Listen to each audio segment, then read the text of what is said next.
Okay, so for this workflow, we're going to be focused on hook mining. So hooks are basis of good content. We're going to get these hooks, and we're going to get them from real people on the internet, of course. So hopefully really quickly as well. That's the point of this.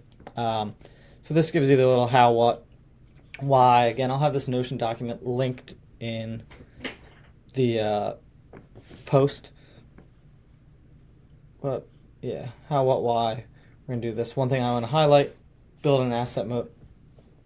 I write everything into Notion because then I have it for later. So I can have it to reference in more automations or just for myself going back.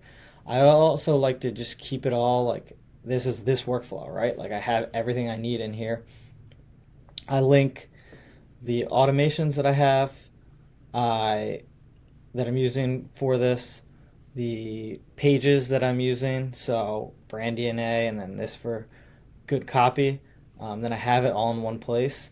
And then the databases I'm writing to. So where the content's going to be output, it's going to be here. And these can be, so you can see this is linked. This can be used in different workflows, and I can just keep linking it. So I can keep the same database consistent across different workflows, but know where, like when I need it, I know where to go. And it's all in one place. I can see it running. And then I always have this Canva board to complete it. Here's a little screenshot of it. I'm not going to click into the actual thing, but it's an infinite canvas. I like how you can navigate the workflow. It's a little like mall, you are here map, you know where you are. And then I always, the logos of the tools, and then I link them. So then you can click and just go right to the tool rather than like, oh, now I got to find my login, blah, blah, find the certain page. It's there. So it all resides, the whole workflow will reside here and then here with the databases and all. Okay, so we're going to jump into this. I am acting like I work for Gumloop. I want to get pain points for Gumloop. I'm going to this vibe marketing YouTube video from Greg Eisenberg. Why I chose this, vibe marketing, kind of Gumloop adjacent. They could derive some important context from here. And then I need a video with a lot of comments. We're scraping comments, so if there's one comment, there's no point in really doing it. This could also be Reddit post or whatever you want to scrape, but I'm using the YouTube video. So I'm running it from the browser extension here.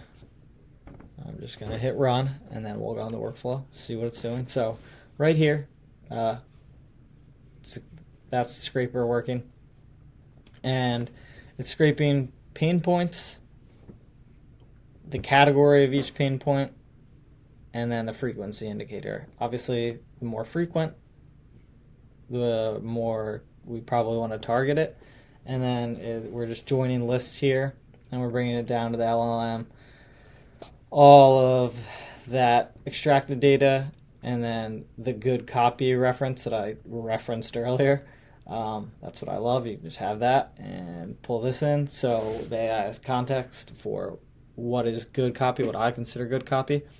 So then it's writing hooks based off of this, and I'll show you the output format. I described it in the prompt. We'll see when it's written. It goes through there, and then we're just doing a quick combined text where it's pulling back the URL that we need, and then the pain points, specific pain points, and then just also the hook report that is being written. So I have it in a Notion page writer, and then again, this is why I like Notion. I'm going to have it all in one place, so I'm going to go back and see where my outputs are. So it's right in this database. Here's the report. Pain points. Some of these seem useful. If you want direct access to this, maybe that could be a feature. Claude, I think that's referencing Greg saying Claude instead of Claude. I don't know if that's exactly relevant. But anyway, that's in the comments. So then we're going to go to the hooks that I asked. So I said, write me 3 hooks that are short, 3 medium, 3 long, as we can see. And then for each hook, I want the hook, categories addressing, and psychology, why. So that gives me a little more context to think about it. And then we have a quick sentiment analysis down here at the video. just to add on, because why not? Okay, and then the last part of this workflow automation is this disconnected, so it's not going to have the context, but should have the brand context. The point of this is you're a brand manager, pick from the hooks that are written one of the marketing hooks and then write it to this database. So it did do that. Stop juggling 47 different tools. If you don't like that one, you could pick whichever one. The point of this is we input, and you can see the other flow is already running. It's generating stuff. As when this is input, it triggers the next flow, which takes the hook. So here's the next workflow. It's taking the hook that was input there, and again, if we just wanted to input it, it would trigger this as well. And then it's using the gum loop brand DNA that I created in my last demo. I have an automation to create a whole brand DNA file in Notion. And then it's writing a blog draft, TikTok script, Instagram, carousel, tweets. That could be anything you want. It could be email, it could be Reddit, it could be LinkedIn. Just change the prompt, what it's for. And then it's extracting all the data so it can write it cleanly into our Notion databases. So we want a response. I want it to tag the platform. I want it to have body, and I want it to have a title. And then again, I'm writing this to a database, content tests that I have for this, but that's all within this one document.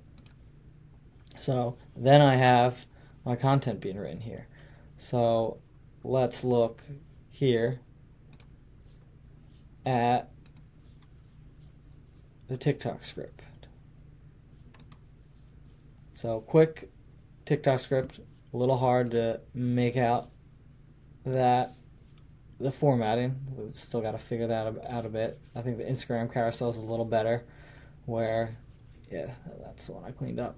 Divides it out. It's giving you text content starting with a hook, which is good. That's what we wanted. Slide 2, problem, and it's also giving you visual, strategy, solution, transformation. So pretty good for an Instagram carousel. So now we can go back from that. So yeah, all that resides then within here. Links to the automations, links to the video I used, files that are used within that as references, and then again the databases. Some more bonus stuff. This is just research I've done in the past with this and have it written in this automation. Yeah, so this one's useful to get actual pain points from real people on the internet.